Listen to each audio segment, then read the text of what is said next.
Welcome back everyone to my Let's Play of the Legend of Zelda Oracle of Seasons linked game. Last episode, Maverick found his way back to Subrosian. And he's going to try to go back to the temple to get a new spirit of the season into the Rod of Seasons. But between episodes, I ended up digging up a whole bunch of ore chunks. I got 999, which is the max. And I'll be spending a lot of them. First thing I bought was that heart container piece, and that gives me a brand new heart container because it was the fourth one. Once you buy that heart container piece, the merchant here starts selling a whole bunch of rings, so we're going to buy all those rings. And then once we buy all the rings, we replace the ring with ember seeds, so we don't have to worry about that. But I just want to buy a bunch of stuff here, use a bunch of ore chunks because I'll be getting a bunch of ore chunks because I gotta go digging for that star-shaped ore that he needs for that ribbon. Once you buy the ribbon, then he'll sell a bomb bag upgrade, and then after that he starts selling gacha seeds. Lately, Subrosian Hogan has been carrying lots of weird items. I think they get it all from the temple. Rosa, the pop star, has been around here a lot lately. Rosa's key can open any door, even ones in the temple. So yeah, we're gonna have to take Rosa to the temple. Rumors tell of precious red ore and blue ore. If you mix the two, you get unbelievably hard ore. What's the secret? And speaking of secrets, on this screen, you can dig up a 50 ore chunk. There's 7 of them. I'll probably do it all at one time. I'll get all the ore chunks. You can find star-shaped ore in the sands around here. So it's random where it's at, but we'll be looking. I heard Rosa lost her ribbon. I'm looking for something else she'll like. I wish I could go on a date with Rosa just once, but how do I get her interested? I'm gonna give Rosa something she likes so she'll date me. And Rosa is over here. By the beach, Rosa's mystical necklace opens locked doors. Celebrities get the best toys.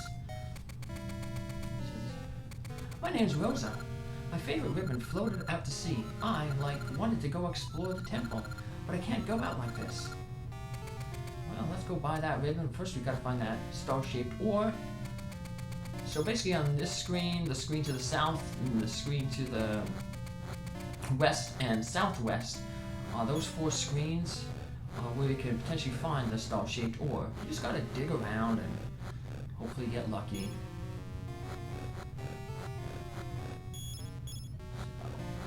Dig, dig, dig. And eventually the star-shaped ore will pop up. Be careful, sometimes these flame enemies, these column flame enemies can come up. You usually got like a second to react to them. Just step off the tile where they're at, and then hit them with your sword. If you wait around too long, they'll start shooting fireballs at you. And unfortunately, we only have the wooden shield, and the wooden shield can't block fireballs. That red and blue ore that Subrosian mentioned, that's like the side quest to end up getting the level 2 shield. Just keep digging around here. So if you played Link's Awakening, there's the one thing where you get Maverick to follow you around, and you get her to follow you around, but you find her at the beach. So Rosa there is almost like a little throwback to Link's Awakening. Instead of finding Marin there at the beach and taking her with you, you take Rosa. Rosa is the same Subrosian who led us to Subrosian the first time. And she was the one we followed around back in the winter woods. The woods of winter. So we got the star-shaped ore. Let's head back to the market. Ooh, don't fall in the lava. I'm going to want to buy that ribbon. And then, like I said, we'll come back because they'll replace the ribbon with a bomb bag upgrade. Head on in, grab that red bomb. A big bomb bag for 10 ores and 50 ore chunks. There we go. That'll increase our bomb capacity from 10 to 30. The next bomb bag upgrade, which you only get with the linked game with the secret, will boost our bombs up to 50. So we buy more of those. The ore chunks ain't a problem for getting those seeds, but the big issue is you have to trade scent seeds as well. And we don't have a lot of scent seeds. What a cute ribbon. Is it for me? Yep. Wow, thank you. Since you're so nice, I'll go on a date with you. Let's go look in that temple. Alright, let's go look in the temple. The Subrosian to the south and to the west. I'll talk to them a little later, but if you talk with them when Rosa's following you, they get a little jealous. Because, you know, they're the ones who said they wanted to go on a date with Rosa. So Rosa has the necklace of her key that can open doors. Any door, including the doors in the temple, like that one Subrosian said. So we're going to take Rosa to the temple, that's where she wanted to go.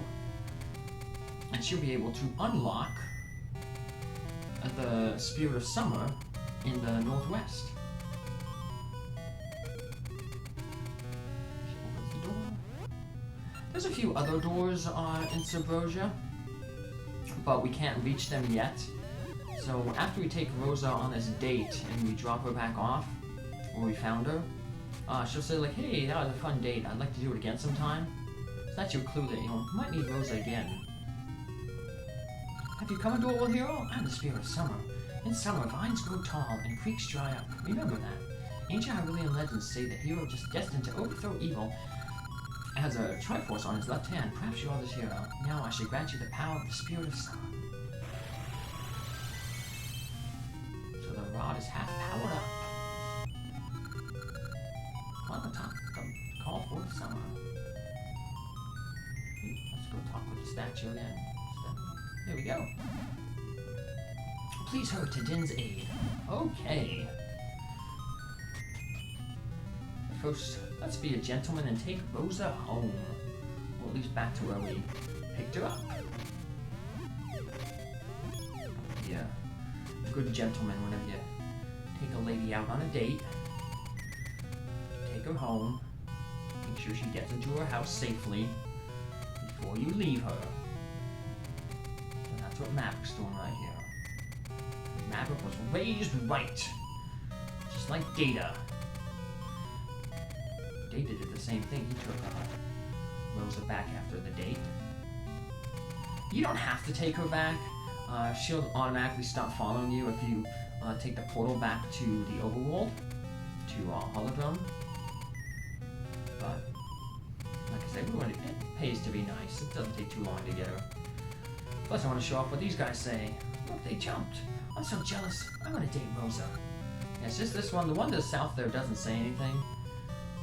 Even though he wanted to date Rosa too. What? You're dating Rosa? What present did you give her? The red ribbon that you see on her head.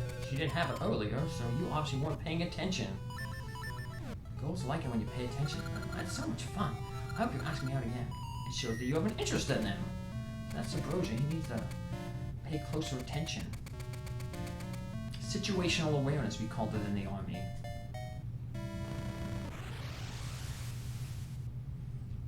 Now we're back in Holodrum. There's Dimitri, let's hop on him. We're gonna have to ride him back to the Spool Swamp, to the entrance of level 3. We couldn't reach the entrance earlier because it's up on the cliff. Unfortunately, Maverick can't climb it, at least unassisted. But now that we have the power of the season of summer, remember, summer drains creeks and has vines grow.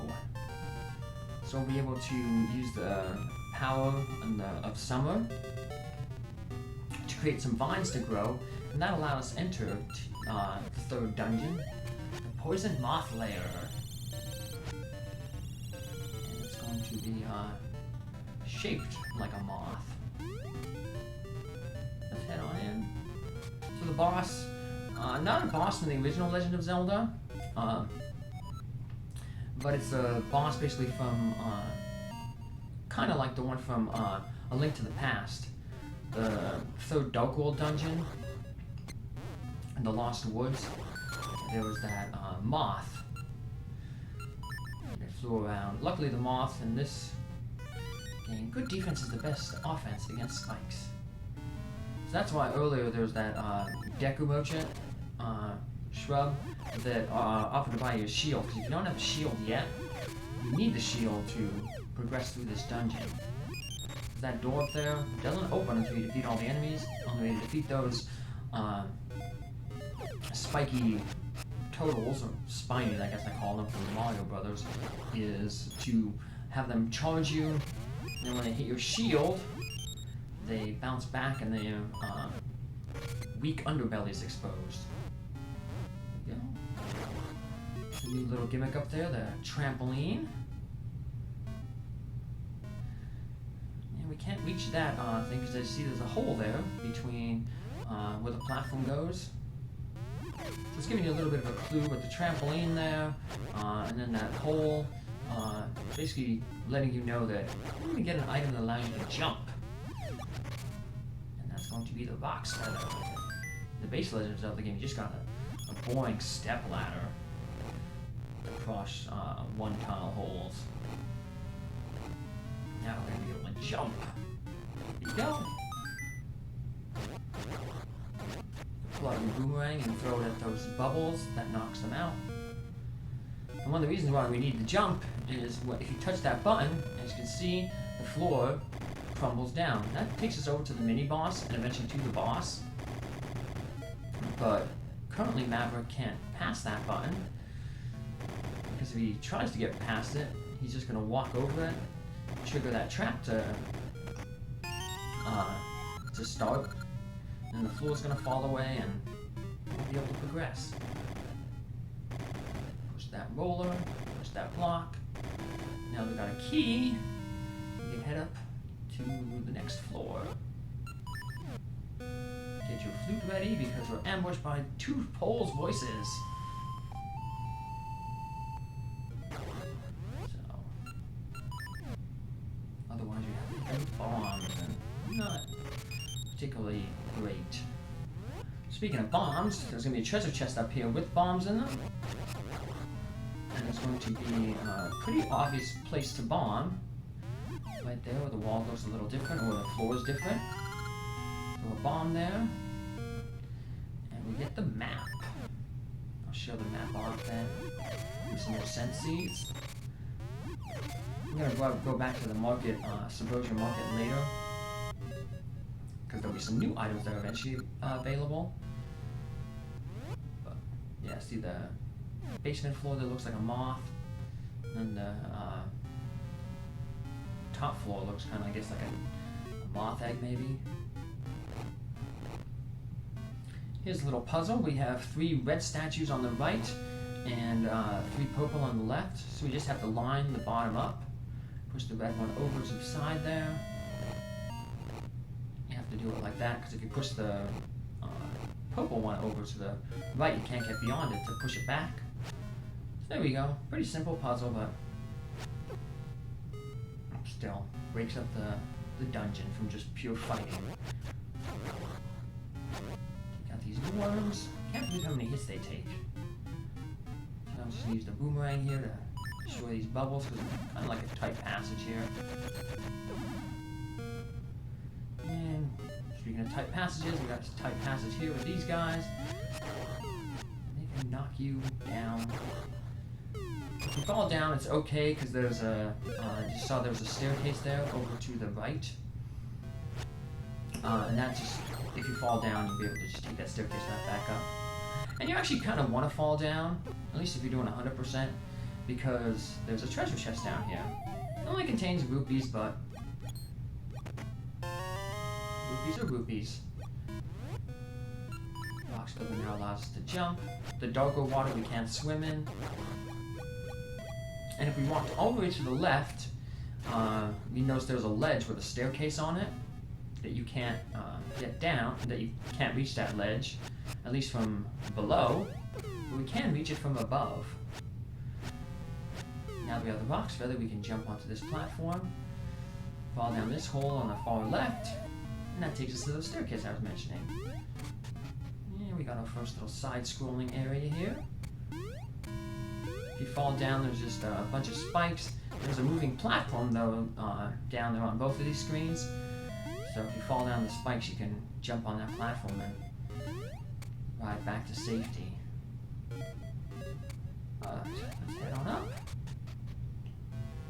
And there's those trampolines. Just gonna jump on this one here and push this upper floor down the compass. Right now, they're just blue trampolines. Eventually, on a future dungeon, there'll be red trampolines. Blue trampoline sends you up 1 floor. Red trampoline sends you up 2 floors.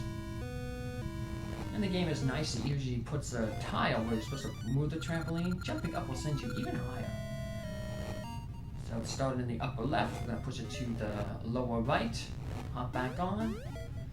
And then we get back up to this room.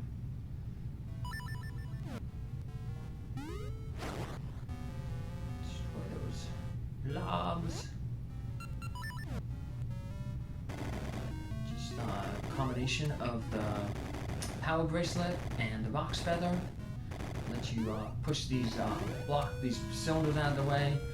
A little shortcut there. Push the rollers out of the way, then jump the spikes. Now this, if we tried to jump on this one right here, the trampoline, it would, since it's not on a colored spot, we would just hit our head. So the game's basically teaching you, we need to push it over to the colored spot before we can head on up. Which you will do. So we can get another key.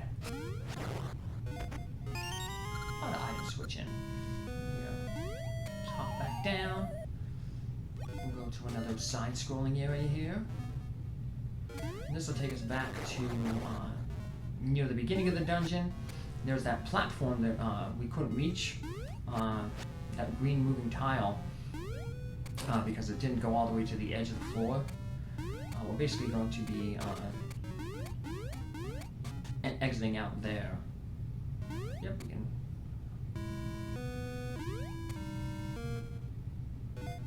And let's go back upstairs. Watch the floor masters again. Although, like I said, if they hit you here, you're really close to the beginning of the dungeon, so it's not that much of a problem. The less backtracking we have to do, the better. Don't have too much more time left in this episode. But luckily, the beginning dungeons ain't that long, ain't that hard. So we're getting very close to the mini-boss. So we'll just end up defeating the mini-boss and then we'll make a save game and we'll come back and finish the dungeon in the next episode. Now that we have the Rock's Feather, we can hop over this button. Before we head into that door over there, we want to wrap around up to the top here.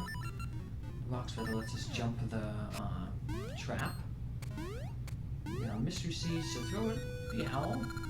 It lets us know that in water, it's invincible, and it refers to the mini-boss, which is like three squid-type monsters. So we're going to have to use the power bracelet against it. And basically, there's a bunch of water tiles in the room, and you have to pull the squid out of the water tile, throw it on the ground, and then once it's on the ground, then it's vulnerable. Try to throw it, because if you just drop it, it'll wiggle and hit you. The difficult part of this is, there's 3 of them. As you whittle them down, though, they get a little bit easier, because there's less of them shooting fireballs at you. So 1 down, 2 to go.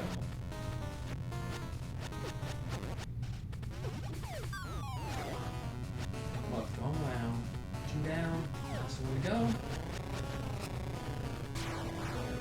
And that creates a staircase to the lower right. That'll eventually take us to the boss key, but it also creates this portal back to the beginning of the dungeon. So that's where we're going to save our game. good place to pick up in our next episode. Take care, have a good one. Thanks for following along. See you around. Bye.